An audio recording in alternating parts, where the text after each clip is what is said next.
think this is just the Democrats. It's not. This is a cancer within our own party, too. But I think what they're rooting for is a two-horse race, likely between Trump and Haley. So the establishment is rooting for. Take one of them out, by hell or high water, one way or another, and there you go.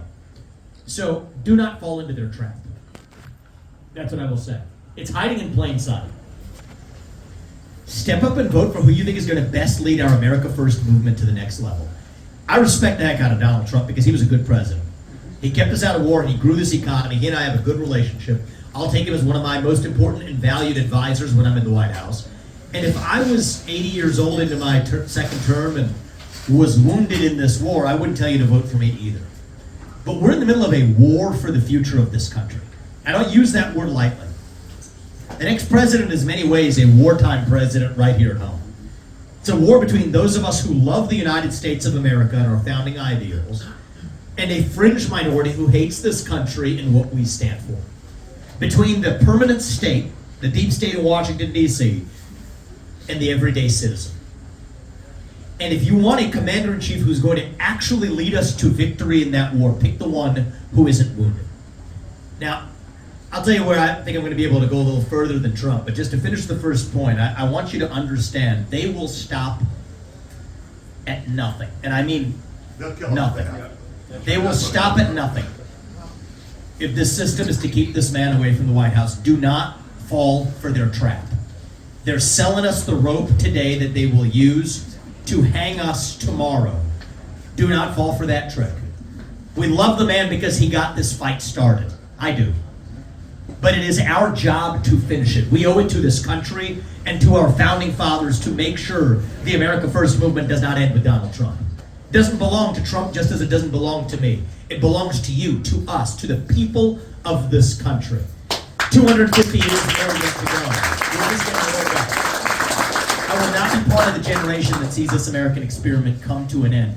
Make our founding fathers proud. Do right by them. We have 250 years and then some still left.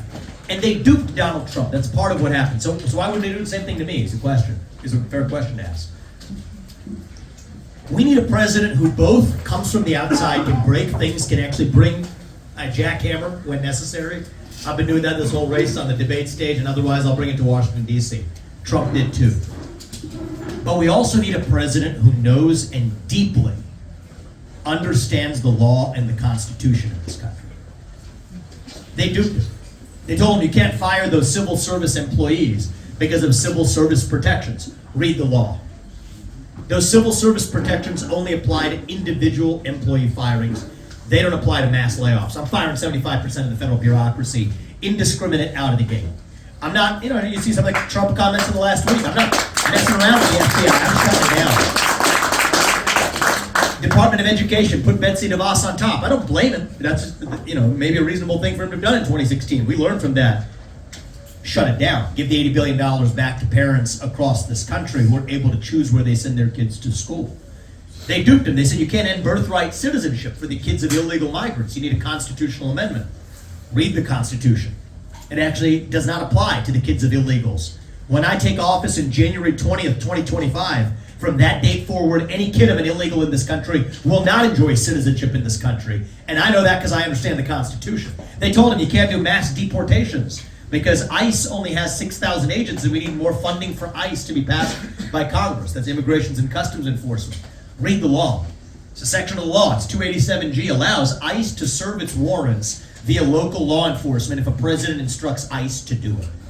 So that's what I'm bringing to the table. Trump rolled over that log and we saw what crawled how.